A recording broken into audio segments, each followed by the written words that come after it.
Episode number 10, Just Your Average Hunter. We made it to number 10, man. I'm still saying, though, that our logo is awesome, but terrible for the title. Well, we If made you it. look at Just Your Average Hunter, and then you see the logo, and it's a dude holding a 160. I mean, And it's like, it should be a basket rack that's 13 inches wide. You know man, what I I could mean? draw us a little stick deer. I used to draw them all the time. I'm pretty good at it. Yeah. It'll look like the deer the average hunter kills. Yeah. I can tell you that. The ear might be a little floppy, Hey, its body's kind of long looking, Hey, little short legs, yeah, I'm down. like a piebald deer. Now, I like our logo. It looks cool, but it is funny that that's our title, and then we got I got to turn this on silent. So So it is, let's see, it's April the 18th? April 18th? Or not? 18th. It's April 18th. I mean, Mississippi's turkey season's that's a stud beard right there. Golly, it's got a long beard. So this is my cousin who is 19 or 20, Luke Ellis. I don't know if y'all can see that very well, but he killed that today. He just texted me, said, about waited too late to get a public bird. And he said that bird, like, I don't know if you looked at the beard on it, it's 11 and a half inches I was going long. to say it was like 13. It looks long. He said Measuring by my 11 and a standards. half inch beard, inch spur on each, and both spurs were broke off. And it was still an inch. And it was still an inch on each. That's pretty big. Yep. Pretty big. Yeah, it's April 18th. Was it like what's next weekend's the last weekend, I guess? Was it in on like a Wednesday or something? I don't know. I hadn't been paying attention this year because I'm gonna be gone. I'm pretty sure it ends on like probably a Wednesday or something.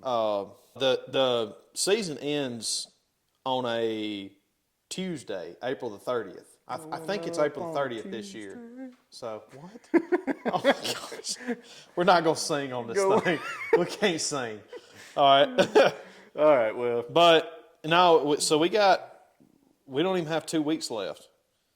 And it's crazy. It's crazy about that too because, like, I told you I wanted to talk about pressure a little bit today because.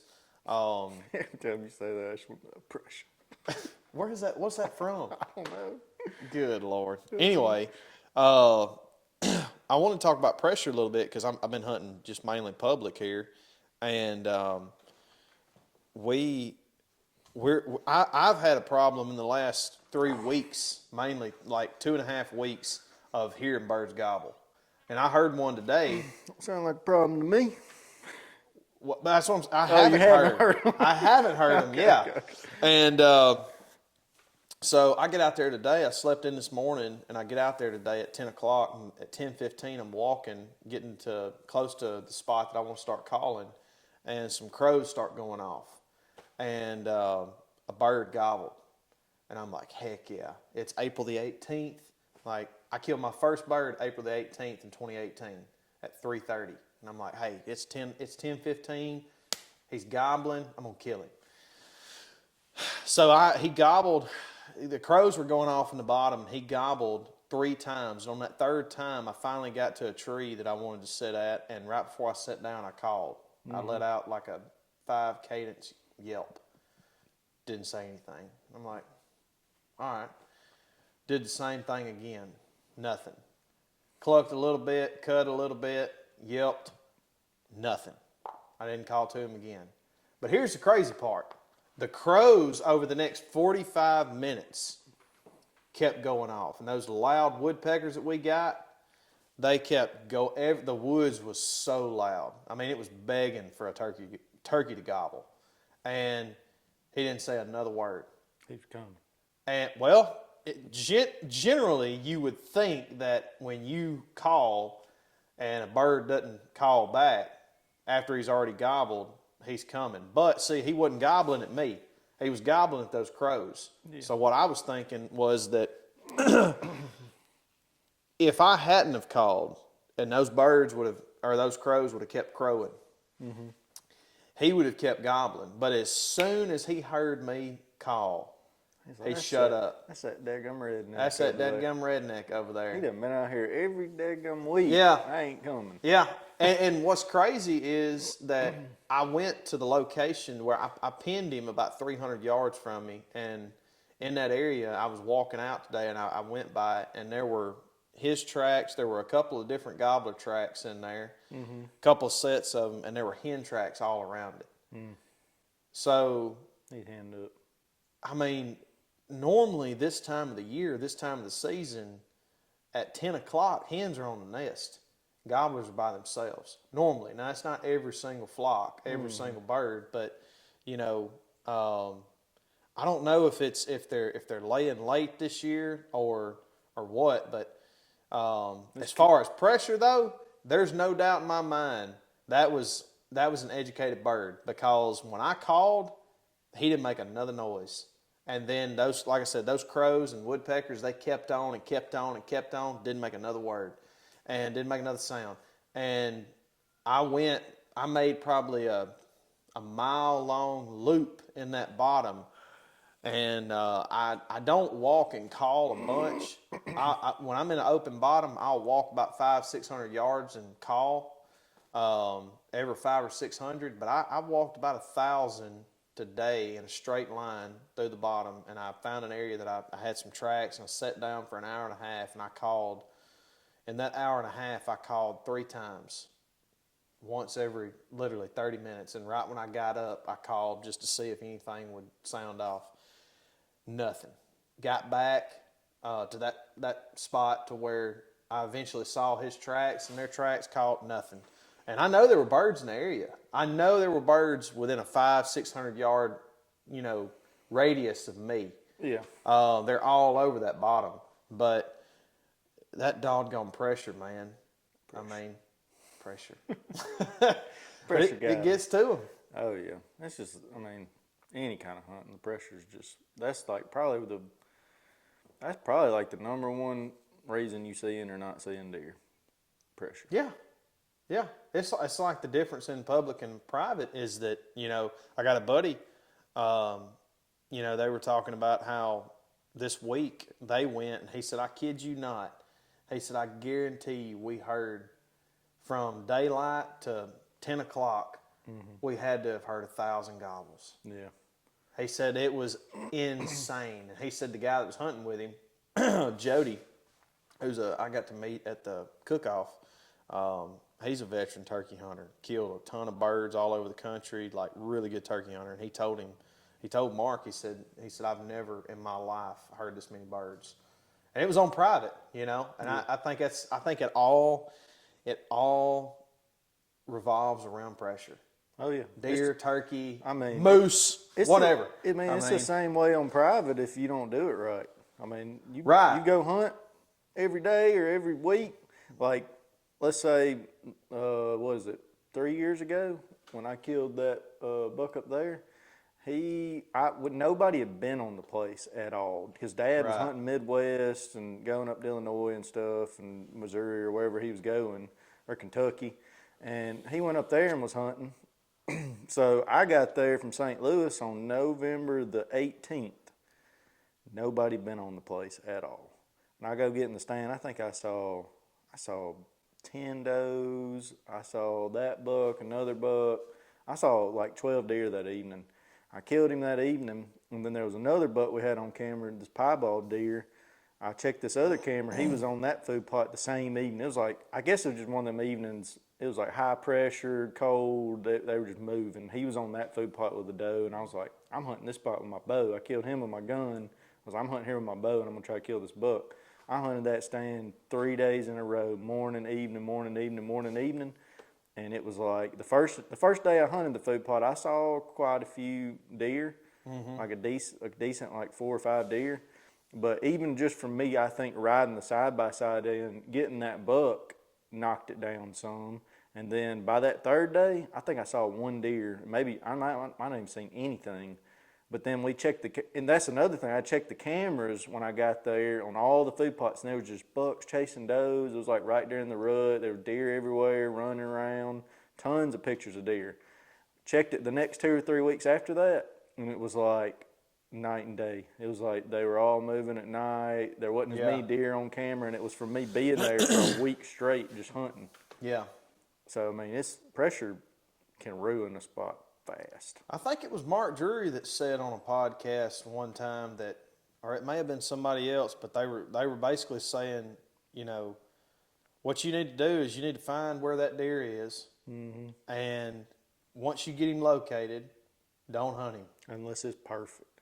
Go in there on the perfect,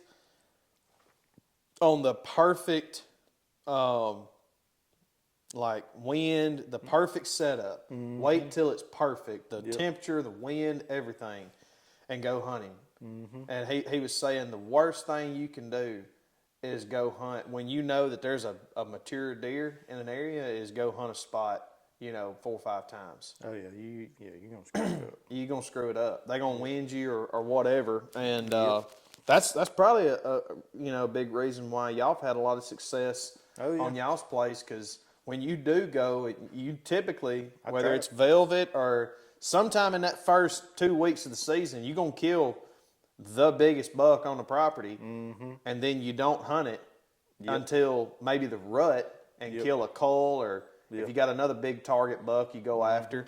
But you got a lot of success there, and that's because, Lord, y'all don't hunt that thing very much. It's hard not to, though. It's hard when you have a place this yours and you do all this work to it, and then you expect yourself to like hold out because you just want to go. You want to go see it, and I feel like there's a fine line between not hunting it at all and being like real strict about it, and then over hunting it. I feel like you got to find a balance, because you got to hunt the place. Well, I'll tell you what you got to do, and that's you got to keep it to yourself, and you got to be selfish, because if you weren't and you invited me and said, "Hey Trent, why don't you pay dues every year to hunt it?"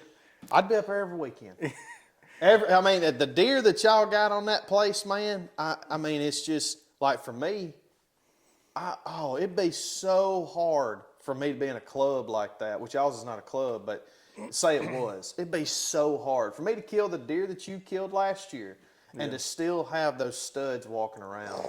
For me to be like, I'm gonna leave them for next year. I'm gonna leave them for next Friday. It's hard. I would say last year was the first year I was like, I don't know, as a hunter, I guess, like a bigger buck hunter. It helped killing that buck in August, big time, obviously. Oh yeah. But like, I felt comfortable going. Like, if I see this deer, I'm not gonna be pressured to shoot it. I'm gonna go try to get footage. Years before, like 3 or 4 years ago, I would just, if we had a buck that was like borderline, we kind of wanted to make it, I would purposely try not to be where he was going to be. Like, I would be like trying to hunt under spots, because I'm like, if he comes out, I don't know if I can hold off. You know? I don't know if I can hold off. Yeah, that's like with me now, man. I'll be honest with you. I had about a month. Well, yeah, it was about a month ago. It was right when turkey season opened up here. And I had a bird on one WMA. He gobbled at 6 o'clock. I got out of the truck at 5:50, sat there, and 6 o'clock he gobbled. But I could tell he wasn't hot, and I could tell he was a long way. So I looked on OnX, and I said, that bird is either on private or he's bad close. And I said, I'm not even going to go down there. So I cut out into the woods where I was going about 300 yards and sat down. I found a bunch of scratching, and it wasn't a very long drag of land to hunt. So I was about right there in the middle of it. And I sat there for an hour and a half, and I called, 3 or 4 times. Never saw anything, but he gobbled again at 7 o'clock.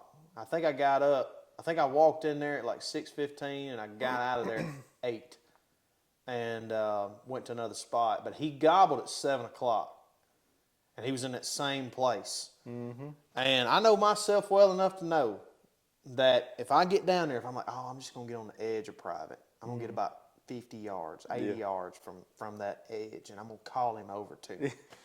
Like in a perfect scenario, yeah, you can do that. And there's plenty of people that's done it. But I don't trust myself yet enough to go down there and get on that edge of private, because if he hangs up, if I get down there and he's gobbling, and I got a little creek to cross or whatever and get on that private, 50, 60, I'm not going to do it. No, I'm just not going after Big it. temptation. Big temptation. Well, I'll give you this stat. Let's see. Last year, first hunt killed the velvet buck. Year before that, first hunt killed a buck. Year before that, first hunt killed a buck. Year before that, killed the first buck. 4 years in a row. 4 years in a row, first hunt.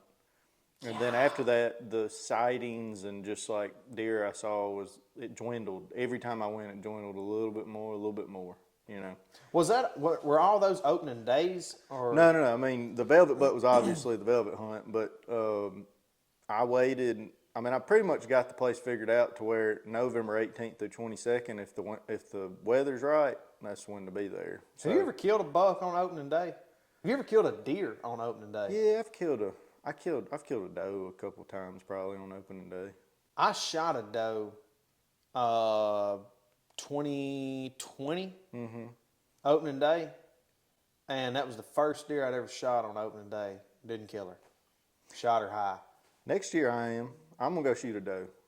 That's another thing about the pressure thing. I hate going in there on October 1st or September 24th when Tennessee opens and shooting a doe and walking through the woods and dragging a doe out when you know there's bucks in the area. It just like, yeah, it makes me cringe. Typically, if I know, like if I'm hunting an area and I know that there's buck crap, there's, I mean, and when I was hunting, you know, south of here when we were in college, 2020 was the year that I killed 3 bucks that year, and one of them was it was my biggest buck in October 18th, Pretty wild. something like that. October Louisville. Well, but here's the thing: October, and then about 2 weeks after that, I killed another buck. October the 7th, I missed a buck right behind the house, right behind our camp there. I love hunting first 2-3 weeks of October because the pressure. But I typically, if I've got an area that's scraped out, that's what I was saying, is that area that I killed that buck, it was scraped out in October. And if I can find an area that's got buck sign on it, I'm not shooting a doe because those bucks in October around here, it's like, especially the first week or two, they're just, you can catch them. They're just walking through the woods. You know, they ain't paying attention to nothing. They ain't been pressured. And it's sometimes better than the rut, man. Just because they're, like I said, they're just not pressured. They haven't been pressured all year. Well, it just, even like, I know I can kill a doe at the long plot where you filmed me. Yeah. There's never really any bucks back there until the rut. It's Yeah. just weird. The does are just back there. And I don't know. I know I can kill one back there too, but at the same time, I feel like they know. Like when you go in there and a side-by-side rides in there and you tromp around in the woods with lights and stuff after dark, even if there ain't no bucks real close, I feel like all the bucks are like, oh crap, it's deer season. Like there's people in the woods walking around with lights and like it's that time of year. It don't take much. Dude, it's the same thing with turkeys. Oh yeah. You take all these, and I thought about that today, you know, you take all these states that you've got birds that just gobble their heads off all the time. You know, they're just gobbling. Every morning you go, you're going to hear a bird. You may not kill one, but you're going to hear one. That's the way it was in Missouri. I mean, there's just, I'm not saying that Missouri, for example, never hunted there. So I'm not making an educated opinion here about this, but when it comes to that, but I would bet there's not as many hunters. If you were to take the amount of land hunted per capita or whatever, there's not as many hunters in Missouri as there are in Mississippi. I could be completely wrong. I'd say on turkeys, I don't know, but I'd say on deer, it's probably about equal, I think. Well, I don't know. I mean, I don't know. It may be neck and neck on the amount of people that hunt each place, but I just think at the end of the day, pressure determines the activity of birds, deer, all this kind of stuff. Because I hear everybody say, and it may be the population too. Missouri may have a heck of a population of birds, but you know, it's all over the public woods in Mississippi right now that the birds are silent. I saw And an you article on Facebook. Somebody wrote something about why the birds ain't gone. I didn't read it, but Well, I've heard this year Missouri, Oklahoma, I've heard Tennessee, I've heard oh crap. Kansas. No, I mean the place that I'm going is doing good. But as far as like public grounds, Georgia birds. Georgia just opened not long ago. I think it was the 1st or the 6th or something like that. I think it was the 6th. Guy I'm talking to that lives there, he'll be hunting with me in Oregon. They're not gobbling a ton where he's been, but the other places they have been. You know, all those Midwestern states, Northwestern, they've been gobbling their heads off, man. And I don't know. I go back to when it comes to turkey season. When it comes to turkey hunting, I would say Mississippi is probably in top 5 states in the country that it's the hardest to kill, and it's because we got so many dadgum hunters. I saw somebody say that, like some big time hunter, but I can't remember who it was. Well, and like you said with private too, it doesn't matter if it's public. It doesn't just matter if it's public versus private, because you can't go in a private 10 plus acres around here that's not hunted by somebody. I would say that's an upside to public hunting, is that like on your private, like on your public, you go in an area and say you busted out, whatever, you just go, you know, somewhere a else. mile this way or something. On private, if I go in there and bust out my best spot, I mean, it's done. Like, it's over with. That's another reason why we don't hunt it hard, you know, because it's like you go in there, 200 acres, 200 acres ain't that big, you know. But I knew that buck I killed in Velvet that evening. I was like, if I don't kill him this evening, because I skipped Friday because I had to work. That was the opening day, and I think it was pretty hot that day. He was on the camera that evening. Saturday I went, and it was 99 degrees, and I was like, if I don't kill him today, he's not going to be here tomorrow. I knew he wasn't, because I'd already had 2 deer bust me. I had a buck come out there, and he got freaked out, ran back in the woods. I had a doe come out there, start blowing. And I was like, if he catches my wind this evening, 4.5-year-old deer, he might come out tomorrow night, but he ain't going to be out here tomorrow evening. Yeah. I was like, if it don't happen, I'm screwed. I was depressed, like getting closer to dark, because that little storm blew through and it got cooled off. But then what time did you kill that deer? Probably like 20 minutes before dark. Really? About 20, 30 minutes before dark. Because you still had really good camera light. Yeah, I mean, it was, well, I'll say it was probably like 20, 30 minutes before sunset, probably. So I probably probably about an hour before 45 dark. minutes to an hour before dark. But, I mean, it was getting late. I was getting nervous. I was like, I don't know. This doe's done sat over here and blew. And that deer, I don't want to get too much into it, because I found out from taxidermist this week that he's working on it this week. So he should be done with it, I would think, in the next couple, like 2-3 weeks or so. And I want, when we get him in here, I want to like tell the whole story about him. Like, Yeah. But I knew if he was a smart deer, where he came from was where the wind was blowing, and I just got lucky enough to be enough on one side that it wasn't hitting him. But it was weird, because he was with those other bucks every day, and he wasn't with them. They came out, he wasn't with them, and he had moved up to that other spot where where he could smell. Yeah. It's crazy how smart they are. They're smart. Those deer are so smart, especially them old bucks. Oh yeah. But going back to the pressure thing, have you ever watched Jeff Sturgis? He's big time. He has, what's the name of his thing? It's Whitetail.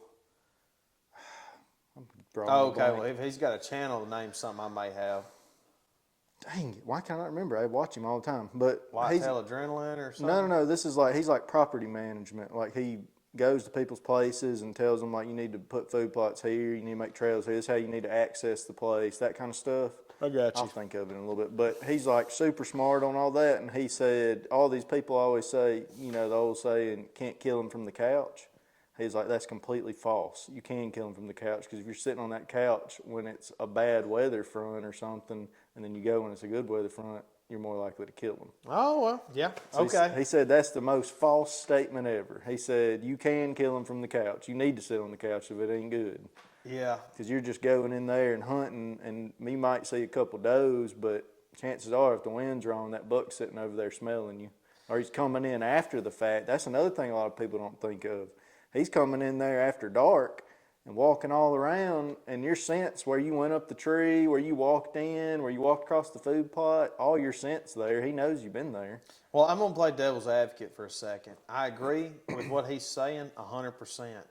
But it's hard to sit on that couch when you work a normal job. Exactly. Normal hours, and you've got either to take off vacation, take vacation, or you've got to wait for the weekend. And it's like, well, what I do? Yeah, I mean, the weather's looking like next weekend sucks. Yeah. This weekend is not great, but that's all I got. I know you know? it. I know it. It's like, who knows that I'm going to have another weekend 3 weeks from now that is going to be good, you know? And I mean, I can definitely see where a person working a normal job with normal hours to where they have very limited time to hunt, you know, goes in there and hunts when they can. It's hard, man, because like when I was in optometry school, I could kind of go up there in Missouri. I could kind of go as I pleased. I had clinic some days, and then the other days we'd be out of class early. And then this year, I work Monday, Tuesday, Wednesday, Thursday evenings I'm off, but then Friday too. And by the time I get off, I ain't got time to get anywhere to hunt. And it's like last year, I feel like every weekend it was either raining or it was going to be hot. And then Monday, Tuesday, Wednesday would be like, it would drop 20 degrees. I'm like, this was like in December when I was hunting over here in Pontotoc. And I'm like, come on, like just Friday or just a Saturday or Sunday, let it be cold. Yeah, yep. Well, it's like I told Bree this morning, or not this morning, coming over here, she was like, why don't you stay home in the morning? Or she asked me, she said, "What are you staying home in the morning?" Mm-hmm. And I said, "Well, I was going to go turkey hunt." She said, "Are you going to be home in the morning?" Because I'm leaving tomorrow night, going to Madison to hunt with the Greater Pursuit. They're a channel out there south Where? of here, Madison, Mississippi? Yeah. Okay, yeah. Eli Odom is the guy over that. Seemed like a pretty good fella. Mississippi State graduate. He's a good guy. Yeah, he's a good guy. Good people. Yeah. Now, she asked me if I was going to stay in the morning, be with them, and I was like, well, I was just going to go for a few hours, you know. She said, well, I'd appreciate it if you'd stay. And I said, okay, I will, yeah. I said, well, hold on just a second. Let me look at the weather for next week. I was like, let me look. Monday, Tuesday, sunny, and yeah, I'll stay in the morning. Man, it's so bad too because like when you got a family and stuff, you gotta divvy it up, and I'm like, it's hard for me. Shelby will be like, you wanna go to say like the zoo this weekend or something. I'm And like, you really want to say no? oh no, like Never. I'd never want to go to the zoo. The worst thing is when she's like, you want to go, like, say it's September 10th, and she's like, we got this open weekend, October 15th. It's like, you want to go? And you're like, can we wait till about October 5th to decide? Let me kind of see what the weather's doing. And that's another thing that's hard about, about having a job and stuff. A lot of times you got to give like your employer like a solid week or two notice. You know, most people got to give at least a 2-week notice before they take like a time off. Oh, yeah. And then it's like, you're just guessing. And then if you take that, let's say it's 10 days, the WTVA weather app is 10 days off. Mm-hmm. They give you that 10-day forecast. Yep. How many times do you look at that thing and on that 10th day, It changes completely. when it says, oh, this morning's going to be 39 degrees. Oh, yeah. Wind's going to be, fine or whatnot. And then that day comes, it's 58. I know. So, I mean, you can plan and do the best you can, but yeah, if you're not flexible, it can hurt you. And it's hard. Like I try to do, because I love my wife, I love my son to death. Yeah. To death, way more than I love hunting. But it is one of those things you have to make an effort.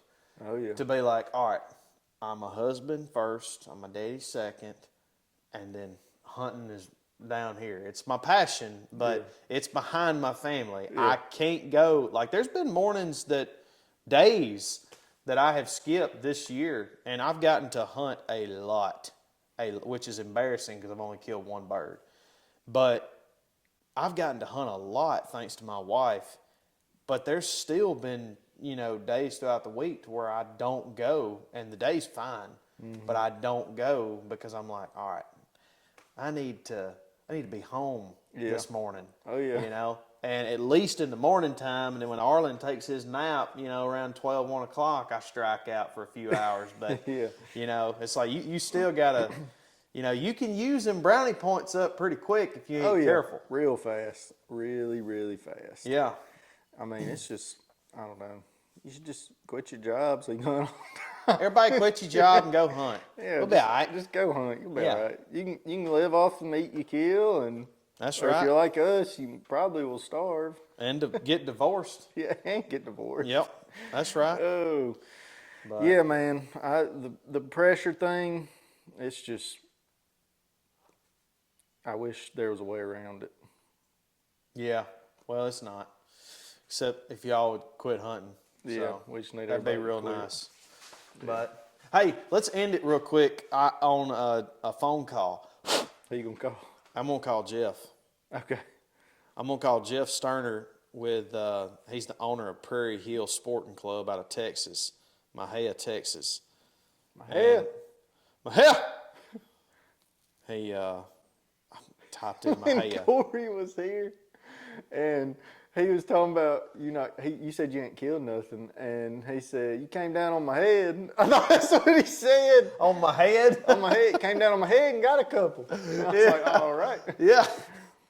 Let's call him. Let's see. I'm gonna ask him if he wants to be on the podcast. We're just begging folks at this point.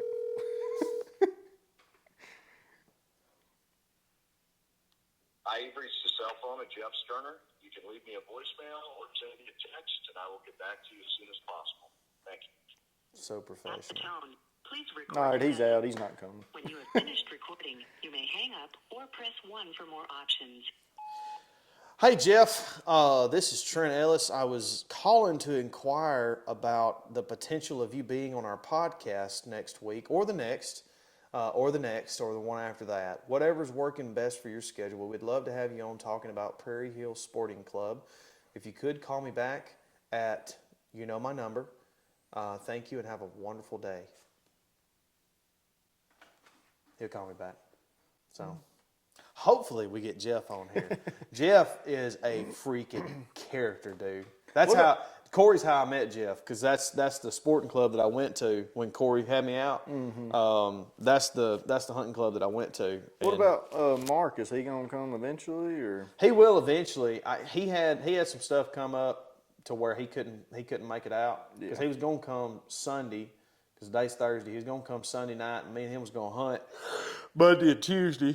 So lied to y'all last episode where I said, hey, Mark's coming. He wasn't able to make it. one guy heard you say that? It was towards the That one guy, dadgummit, I can't look. You'll have to skip through this to because it's going to take me just a second to find it. But I want you to put it in there so I can say his name.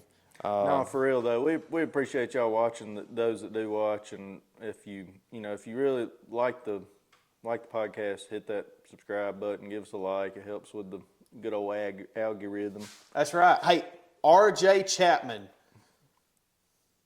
Appreciate you, brother. R.J. Chapman. Let's see where he's from. You're a real one, man. R.J., appreciate you, buddy. Yeah, man. All right. Yep. But no, like Caleb said, appreciate all y'all. Appreciate all y'all watching and everything. And we're gonna continue to have a good time on here. And Oh yeah. and we're gonna have some guests come in the future. And I am gonna put some boards up here. It's gonna look like a little. Just don't. Park the lawnmower right here. We'll have the lawnmower sitting right here in between us facing the camera. Hey, every guest has got to just sit on the lawnmower. Dude. Oh, we got to do that. Yes. That'd be awesome. Oh, Heck yeah. Okay. All right. Folks, we got some spaghetti to eat. that's right. Deer spaghetti. Deer spaghetti. Yep. And we will see y'all next week. We'll see y'all next time. Oh man.